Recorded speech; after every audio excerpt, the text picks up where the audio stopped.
Hello மக்களை, இன்னைக்கு HUID அப்படின்னா என்னன்னு நம்ம பார்ப்போம். அதாவது நீங்க வாங்குற ஒவ்வொரு நகையிலுமே அந்த HUID அப்படின்ற 6 டிஜிட் நம்பர் இருக்குங்க பின்னாடி. இதை பார்த்தீங்கன்னா ஒரு யூனிக்கான அடையாளத்துக்காக யூஸ் பண்றாங்க. ஆமாங்க, நகை கடை வச்சிருக்க ஒவ்வொரு ஓனருமே பார்த்தீங்கன்னா BISல ரெஜிஸ்டர் பண்ணியிருப்பாங்க.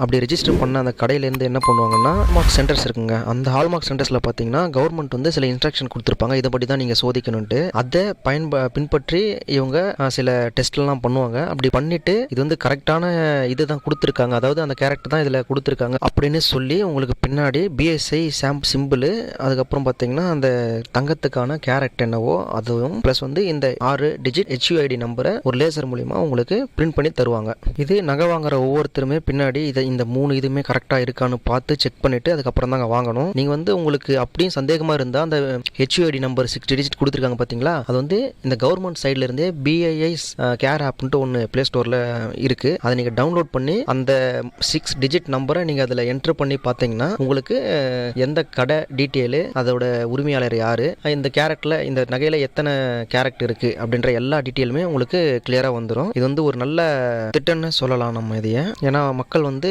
தெரிஞ்சுக்கலாம் ஈஸியாக அதோட பியூரிட்டி, அது ஒரிஜினல் நகை தானா அப்படின்ட்டு ஈஸியாக நீங்கள் தெரிஞ்சுக்கலாங்க. அது மட்டும் இல்லைங்க, உங்ககிட்ட இருந்து யாராவது ஒரு நகையை திருடிட்டாங்க அப்படின்னு பார்த்தீங்கன்னா அதை வச்சு நீங்கள் ஈஸியாக அந்த HUID நம்பரை வச்சு நீங்கள் ஈஸியாக ட்ராக் பண்ணுறதுக்கு உங்களுக்கு யூஸ் ஆகும். ஸோ இது போன்ற தகவல்களை நீங்கள் மறுபடியும் தெரிஞ்சுக்கணும்னா நம்ம சேனலை சப்ஸ்கிரைப் பண்ணிக்கோங்க. முடிஞ்சால் ஒரு லைக் ப்ரெஸ் பண்ணிடுங்க.